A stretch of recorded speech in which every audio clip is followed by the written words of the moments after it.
नमस्कार विद्यार्थी मित्रांनो, आपल्या सगळ्यांचं स्वागत आहे रॉकस्टार विराट पवार या आपल्या यूट्यूब चॅनलवर। विद्यार्थी मित्रांनो, आपल्या यूट्यूब चॅनलवर आपण विविध विद्यार्थी मित्रांना गुगल फॉर्ममध्ये त्यांचे मार्क्स भरण्याकरिता सांगितलं होतं। त्या अनुषंगाने आपण मार्क लिस्ट तयार करू असं सुद्धा सांगण्यात आलेलं होतं। तर त्या अनुषंगाने आपण हा व्हिडिओ बनवलेला असून यामध्ये आपण प्रत्येक कॅटेगरी वाइज जे तुमचा कट ऑफ आहे म्हणजे हाय पासून लो लेवल पर्यंतच्या विद्यार्थ्यांचे जसे मार्क्स मिळालेले आहेत त्या अनुषंगाने आपण मेरिट लिस्ट ही तयार केलेली आहे। विद्यार्थी मित्रांनो, तुम्ही ही मेरिट लिस्ट पाहू शकता।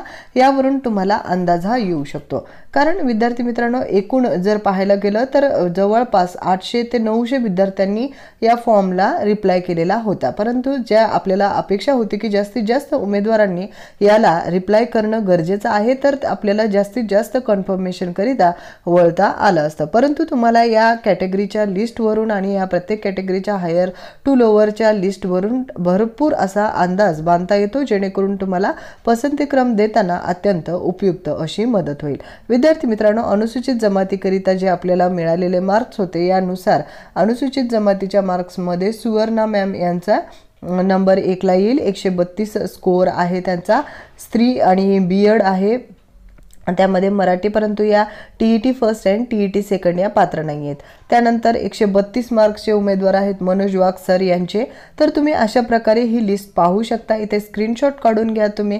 या स्क्रीनशॉटनुसार तुम्ही यामध्ये अधिक डिटेल माहिती सुद्धा घेऊ शकता। विद्यार्थी मित्रांनो, आपण आपल्या या डिस्क्रिप्शन बॉक्समध्ये तुम्हाला ही PDF डाउनलोड करता यावी आणि या अनुषंगाने आपल्याला पसंतीक्रम देता यावं यानुसार आपण तुम्हाला लिंक सुद्धा अवेलेबल करून देणार आहोत, जेणेकरून तुम्ही इथे योग्यरित्या पाहून आपला नंबर कुठे येत आहे, आपल्या म्हणजे कॅटेगरीमध्ये हायर नंबर कोणाचा आहे हे सुद्धा पाहू शकता। कारण आपण सगळ्या कॅटेगरीचे एकत्रितरित्या लिस्ट बनवलेली आहे।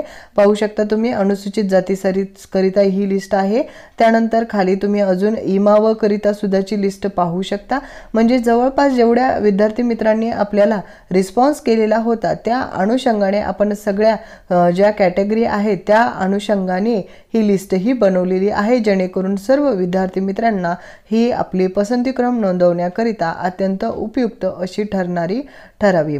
आणि आपण 11 मार्चच्या नंतर जितके आपल्याला रिस्पॉन्स येतील समजा शेवटपर्यंत, तर त्या अनुषंगाने समजा तुम्हाला शेवटच्या दिवशीपर्यंतचे जे रिस्पॉन्स येतील आपण त्यापर्यंत ठरूया। समजा आपण 15 तारखेपर्यंत घेऊया।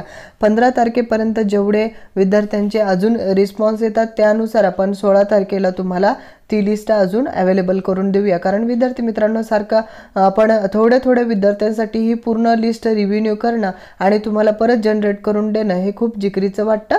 तर त्यासाठी आपण एक थोडासा कालावधी घेऊया की 15 मार्च पर्यंत ज्या विद्यार्थी मार्क पूर्ण अपलोड करतील त्यापर्यंत त्यांना वेळ देऊया आणि 16 मार्चला आपण परत एकदा जी नवीन लिस्ट आपली बनेल ती डिक्लेअर करूया, कारण त्यानुसार तुम्हाला अप्लाय हा करता येईल। आणि 11 मार्च नंतर तुम्हाला पवित्र पोर्टलवर सगळ्या या जाहिराती दिसणार आहेत आणि त्या अनुषंगाने फॉर्म अप्लाय करणे आणि त्यामध्ये तुम्हाला पसंतीक्रम निवडण्याकरिता सुद्धा कालावधी देण्यात येणार आहे। आणि त्याचबरोबर EWS करिता ज्या विद्यार्थी मित्रांना जे फॉर्ममध्ये त्यांच्या चेंजेस करायच्या EWS चा लाभ घ्यायचा आहे त्यांच्यासाठी सुद्धा एक टॅब उपलब्ध करून देणार आहेत।